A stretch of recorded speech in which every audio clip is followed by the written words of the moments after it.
Let me start with something that happened on June 8th, 2026. Donald Trump sat down for an interview with the Financial Times, and he said one sentence, just one sentence. And I want you to hold on to this sentence for the next 20 minutes, okay? He said this. He said, Netanyahu will have no choice. I call the shots. He is not the decision maker, okay?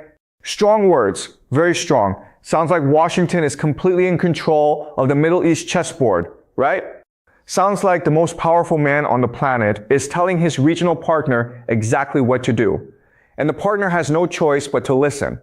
3 hours after Trump said that sentence, 3 hours, okay?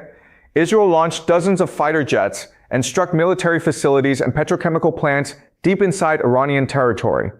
The White House said nothing, no confirmation, no denial, no press briefing, complete and total silence. And immediately mainstream media across the world ran the exact same headline. Trump has lost control. Netanyahu has defied America. Israel is doing whatever it wants. Senator Chris Murphy, Democrat, jumped on social media right away and wrote this. This war has been humiliating for Trump and American power generally. When Trump announces he's going to call Netanyahu and tell him not to retaliate, and within hours Netanyahu retaliates, the humiliation just compounds, okay? So that is the story that the media wants you to believe. And I understand why people believe it. It has a very satisfying narrative logic to it. The underdog outsmarts the bully. The small country outmaneuvers the superpower. It's a great story. But today I'm going to do something that almost nobody in mainstream media is doing right now. I'm going to put 3 competing theories on the table. I'm going to analyze each one honestly and fairly, using actual data from the last 48 hours. And then I'm going to let you decide which one is closest to the truth. 3 theories. Same set of events. Only one framework that actually explains everything. Are you ready? All right, let's go. Now, before I break down the evidence, I need to introduce you to these 3 theories by name, because if you don't understand the categories, you can't evaluate the evidence properly, okay? First theory is called tail wags the dog. Most of you have probably heard this phrase before. The idea is simple. Normally, the dog wags the tail, right? The dog is in control. The tail just follows. But sometimes in politics, the relationship flips. The small actor, the tail, ends up controlling the big actor, the dog. In this case, the theory says Israel is the tail. America is the dog. And Israel has been wagging America into this war. Netanyahu is craftier than Trump. Israel dragged Washington into a conflict that the United States didn't fully want. And when Trump tried to stop Netanyahu from retaliating against Iran, Netanyahu ignored him, which proves that the tail is wagging the dog, not the other way around. This is the theory that CNN, the BBC, most of the major Western outlets are running with right now, okay? This is the mainstream narrative. The second theory is called anti-tail wags the dog. And this is where it gets more interesting. This theory says, America is not being manipulated by Israel.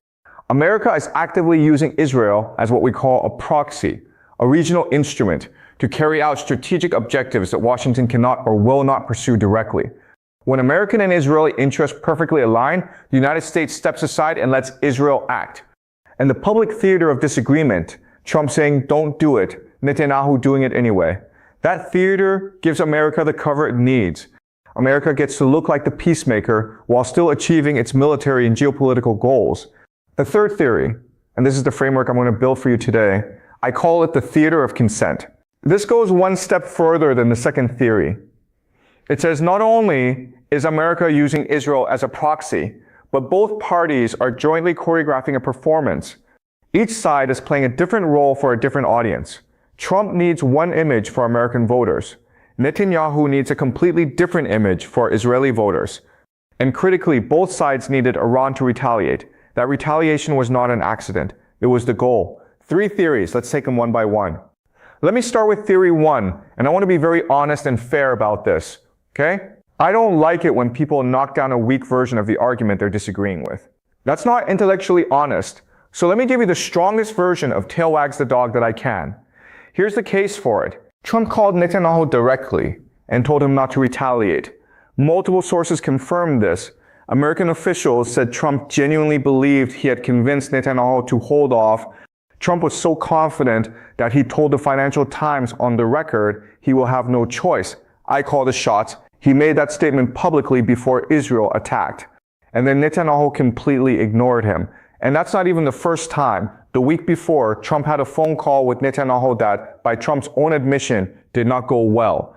Trump confessed to reporters that he had cursed at Netanyahu, actually cursed at him because of Israeli military operations in Lebanon.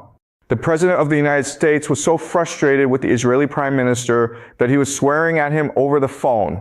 And on top of that, look at the domestic political pressure Netanyahu was under. Naftali Bennett, former Israeli Prime Minister, Netanyahu's main political rival, publicly stated that if Netanyahu followed Trump's wishes and held back, it would prove that Israel was no longer a sovereign state. Think about what that means for Netanyahu going into what's expected to be a very competitive election. He cannot afford to look like he takes orders from Washington. He needs to look like an independent commander who acts on Israel's interests alone. So the logic of tail wags the dog is real. Netanyahu had strong incentives to defy Trump. He has a history of doing exactly that. And the facts on the surface, Trump said stop, Netanyahu didn't stop, seem to confirm the theory. This is a strong argument. It has internal logic. It has evidence, and it explains why many serious analysts in Washington still defend this narrative. But here is the problem. And this is the single most important question in this entire video, okay? So I want you to really pay attention to this. If America genuinely wanted to stop Israel, why didn't it use its actual leverage? Think about this carefully. America provides Israel with almost its entire advanced weapons arsenal. Bunker buster bombs, cruise missiles, precision guidance systems. America operates the air defense network that protects Israeli skies, the Aegis destroyers in the Eastern Mediterranean, the early warning data, the mid-course trajectory tracking. America shares the intelligence that Israel uses to plan every single one of these strike missions. All America had to do was cut off one of these, just one, and Israel could not have operated the way it did on June 8th. But America did not cut off any of them, not one. America continued to provide full military cover for Israel, even in the hours immediately following the Israeli attack on Iran. Even after Israel had supposedly humiliated the President of the United States on a global stage, you don't continue to protect someone who just embarrassed you in front of the entire world. Unless you weren't actually embarrassed, unless that was the plan. And this is where we need to move to Theory 2. Because Theory 2 has 5 specific pieces of evidence that Theory 1 simply cannot explain Theory 2. And the tail wags the dog. Let me walk you through 5 independent sources. And I want to emphasize this, not from Iran, not from Hezbollah, not from Russia. These are from Western research organizations and from American politicians themselves. Source number 1. The Democracy for the Arab World Now organization, DAWN, based in Washington, the 500.c. DAWN concluded that American policy has transformed Israel from a close ally into what they call a regional proxy force. And they stated directly, they did not hedge this, that the crimes committed by Israel in the region are indistinguishable from American crimes because Israel is executing American objectives. The difference is that no American soldiers are dying in the process. Okay, this is a Washington-based organization saying this, not Tehran, not Moscow, Washington. Source number 2, Al-Shabaka, a Palestinian policy network with international scholars. Al-Shabaka argued that this war is not a spontaneous conflict and not a product of Israeli manipulation. They called it the product of a deliberate strategy. They described it as a joint colonial and imperial project between the United States and Israel, designed to eliminate resistance forces and reshape the entire Middle East region according to their shared interest. Source number 3. And this is where I need you to really pay attention, because this one is extraordinary. United States Senator Lindsey Graham, Republican. One of the most senior and influential voices in American foreign policy. He said this publicly, proudly, on the record. He said that controlling 31% of the world's oil reserves from Iran and Venezuela would be a massively profitable investment. And he called that scenario, are you ready for this? He called it China's nightmare. Okay? Let that land for a moment. An American senator is openly telling the world that the real goal of this conflict is not democracy. not human rights, not stopping nuclear weapons. The real goal is to control 31% of global oil reserves and to create what he calls China's nightmare. This man said the quiet part out loud. And I find it remarkable that this quote is not on the front page of every newspaper in the world right now. Source number 4, the Electronic Intifada. This publication, which specializes in Middle East geopolitical analysis, made the point that I think is the most strategically important of all. They wrote that the war against Iran is not just driven by Israeli Zionism. The deeper cause is American imperialism. And the reason is this: destroying Iran will directly weaken both Russia and China. Think about what that means. Iran is not just a country with a nuclear program. Iran is Russia's strategic partner in the region. Iran is one of China's most important energy suppliers. Iran is a critical node in the supply chain that both Beijing and Moscow depend on. If Iran collapses, Russia and China simultaneously lose a strategic ally, an energy source, and a point of regional influence. That is why Lindsey Graham called this China's nightmare, because that is exactly what it was designed to be. Source number 5, Medical International, a German international health and human rights organization. They offered perhaps the most blunt assessment of all. They wrote that after clearing Gaza, after weakening Hezbollah in Lebanon, and after ending the Assad government in Syria, this is the perfect moment for the United States and Israel to reshape the entire Middle East in their favor. Do you see what that means? This is not a war that broke out by accident. This is not a war that Israel dragged an unwilling America into. This is part 5 of a long-term regional plan, and Israel is the primary instrument of execution. So when you put these 5 sources next to each other, Dawn, Oshibaka, Senator Lindsey Graham himself, the Electronic Intifada, and Medical International, you start to see a very different picture from what the mainstream media is painting for you. The picture is not Netanyahu tricked Trump. The picture is when American and Israeli strategic interests perfectly align, America does not need to stop Israel. America just needs to step to the side and let the tail wag freely, because the tail is doing exactly what the dog wants it to do. Now let me give you the granular data, because theory without data is just storytelling. Okay? And I want you to be able to verify everything I'm saying. Look at the timeline of June 7th specifically. Not one event, not 2. 3 events that happened on the same day, and no major news network is connecting all 3 of them together. Event number 1.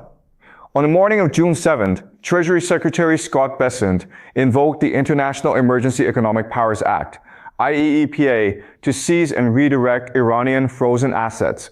How much? Between $12 and $24 billion. This money was designated to compensate Saudi Arabia, the United Arab Emirates, and Kuwait for war damages. Now, why is this more than just a financial measure? Why is this a weapon? Because for weeks prior to this, through the Pakistani mediation channel, Iran had one non-negotiable precondition for any peace agreement. 1. It was this: release our frozen assets and we will negotiate. Release our frozen assets and we will open the Strait of Hormuz. Release our frozen assets and there is a path to a ceasefire.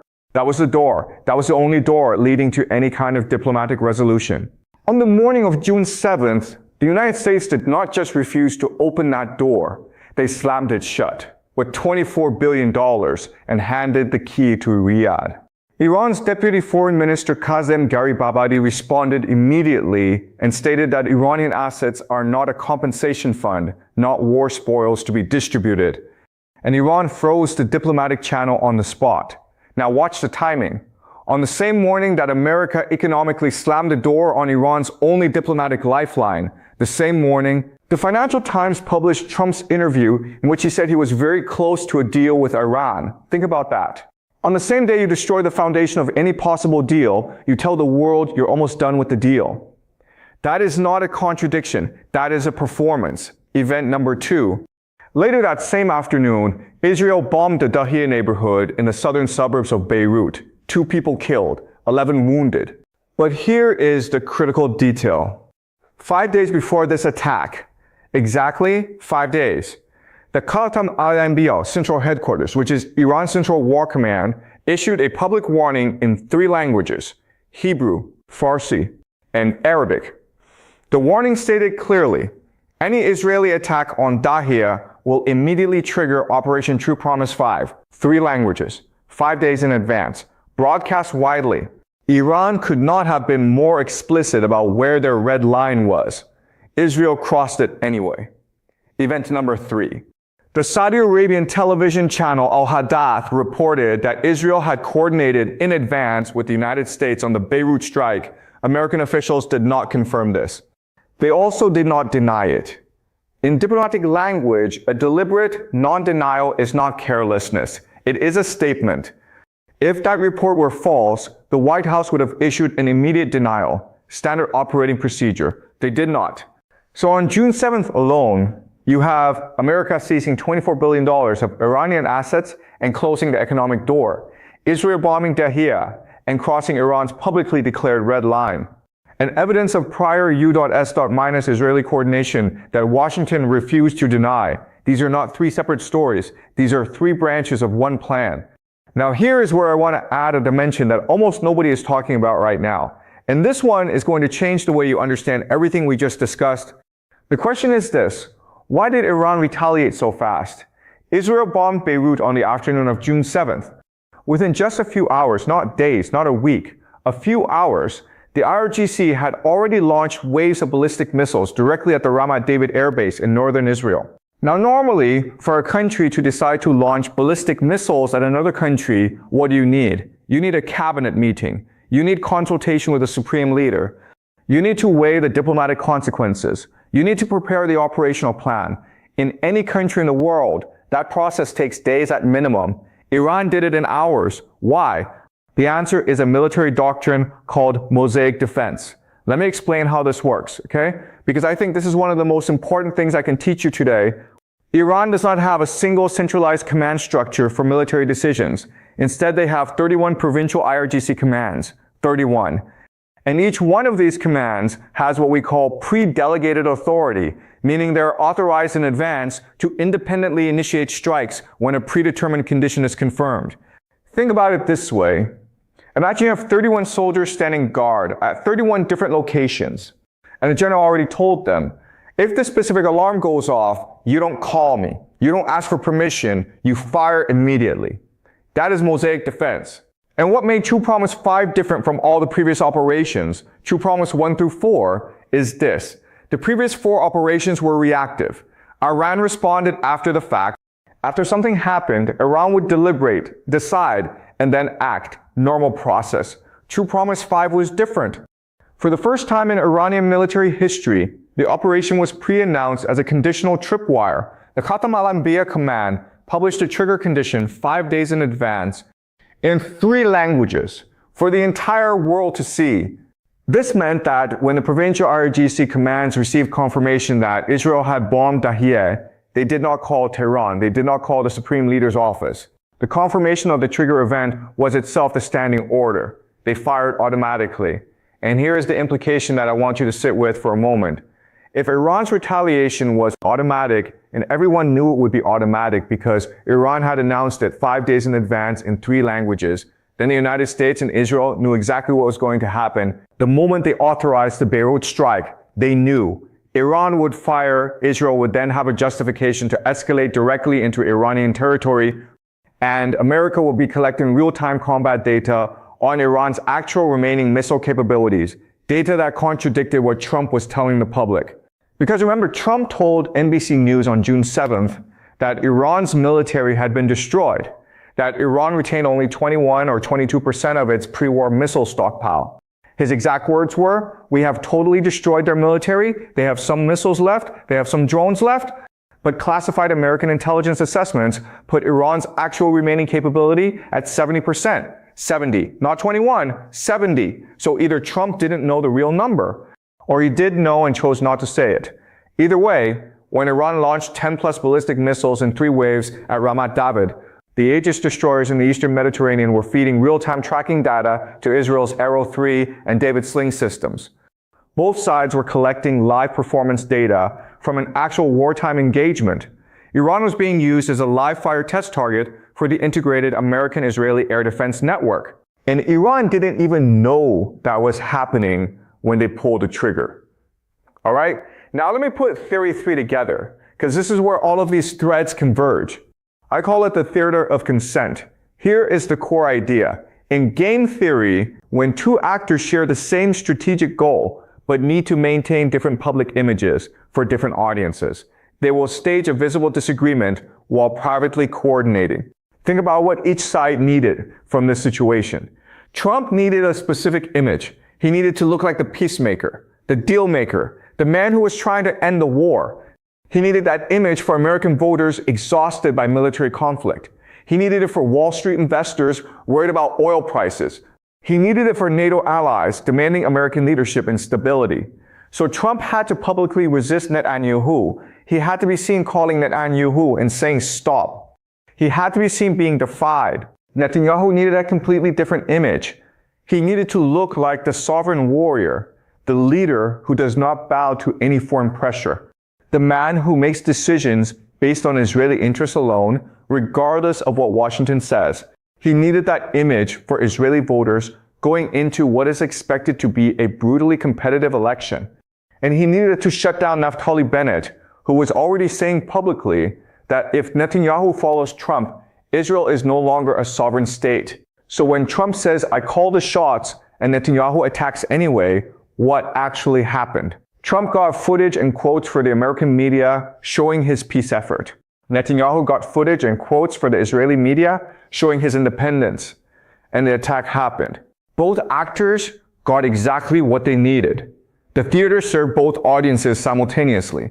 And underneath the theater, American Aegis destroyers were still tracking Iranian missiles. American intelligence was still feeding Israeli strike packages. American CENTCOM was still enforcing the naval blockade that neutralized Iran's economic leverage. The theater of disagreement is the mechanism. The strategic coordination is the substance.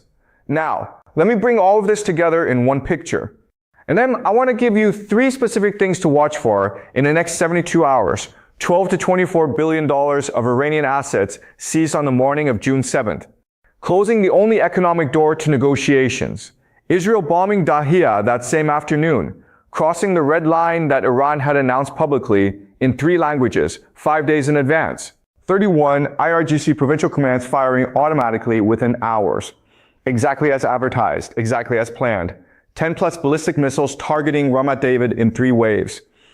Providing live combat data for the U.S.-Israeli Integrated Air Defense Network. The White House staying completely silent afterward, never once denying prior coordination with Israel. America continuing to protect Israel with full naval and air defense support. Immediately after the supposed humiliation, and Senator Lindsey Graham openly declaring with pride that the real strategic goal is to control 31% of global oil reserves and to create what he called China's nightmare. When you look at all of these facts together, not separately, together, one question becomes unavoidable. If Netanyahu was genuinely defying Trump, why did every single American action on June 7th and 8th serve Washington's long-term strategic interests perfectly? Seizing Iranian assets serves American interests. Triggering Iran's automatic retaliation serves American interests by generating escalation justification. Israel attacking Iranian petrochemical infrastructure serves American interests by degrading Iranian economic capacity.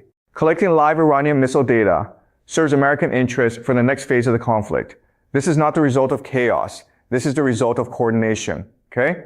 And the Lindsey Graham quote, China's nightmare, 31% of world oil, that is the footnote that Washington accidentally left visible. That is the actual goal. Not Iran's nuclear weapons, not Israeli security, not the people of Lebanon. The goal is to control the energy architecture of the Middle East, to strangle the supply lines that Russia and China depend on, and to do it using Israel as the forward operating instrument. That is what anti-tail wags the dog actually means. The dog is not being wagged by the tail. The dog is letting the tail move freely because the tail is doing exactly what the dog needs done. Alright, we're almost at the end, and I want to give you 3 very specific things to watch for in the next 72 hours. Because this is how you test any geopolitical theory. You make predictions and see if the evidence matches. Prediction number 1. Watch the IRGC statements, not CNN, not Fox News. Read the actual IRGC statements. The IRGC described Operation True Promise 5 as a warning shot. Their message was explicit. This was controlled escalation. If Israel stops attacking Lebanon, Iran stops But if Israel continues to strike Lebanese territory, particularly Dahiyeh, the Mosaic Defense structure will automatically trigger the next chain in the sequence. No deliberation required. No authorization needed from Tehran. So watch whether Israel actually slows down its operations in Lebanon. That is the single clearest indicator of whether Washington genuinely wants de-escalation or whether the escalation ladder is still being climbed on purpose. Prediction number 2. Watch what the White House does not say. If America was genuinely humiliated by Netanyahu, they would issue a formal explicit denial of prior coordination, not through a social media post, not through an anonymous official. A formal on-the-record statement from the State Department or the National Security Council, clearly and explicitly saying, we did not know about the Beirut strike in advance, and we did not coordinate with Israel on the Iranian attack of June 8th. If that statement does not appear within 72 hours, you have your answer. Because governments deny things they need to deny. Silence is consent. Prediction number 3. Watch the oil markets and the treasury market together. Senator Grimm told you the end game. 31% of global oil reserves. Control the energy.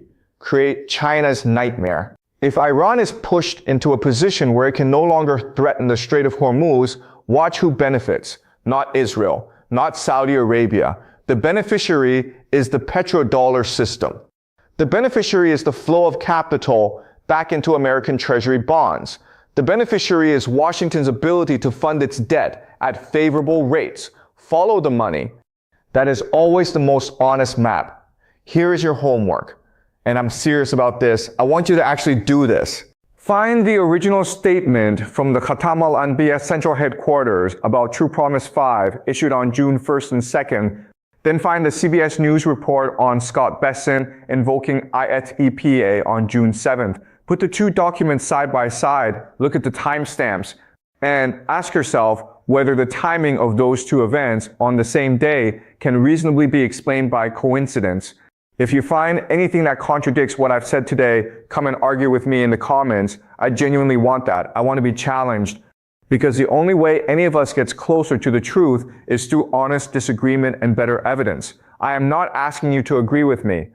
I am asking you to look at the same data and ask different questions. Mainstream media asks, who is controlling whom, Israel or America? The question you should be asking is this: why do both sides need the world to believe they're in conflict, and who benefits when we believe that? That is the real question. And I think if you sit with that question long enough, and you look at the data we covered today, the IEEPA timing, the Mosaic Defense tripwire, the Lindsey Graham oil quote, the White House silence, you will start to see something that the nightly news is not designed to show you. I'll see you in the next one.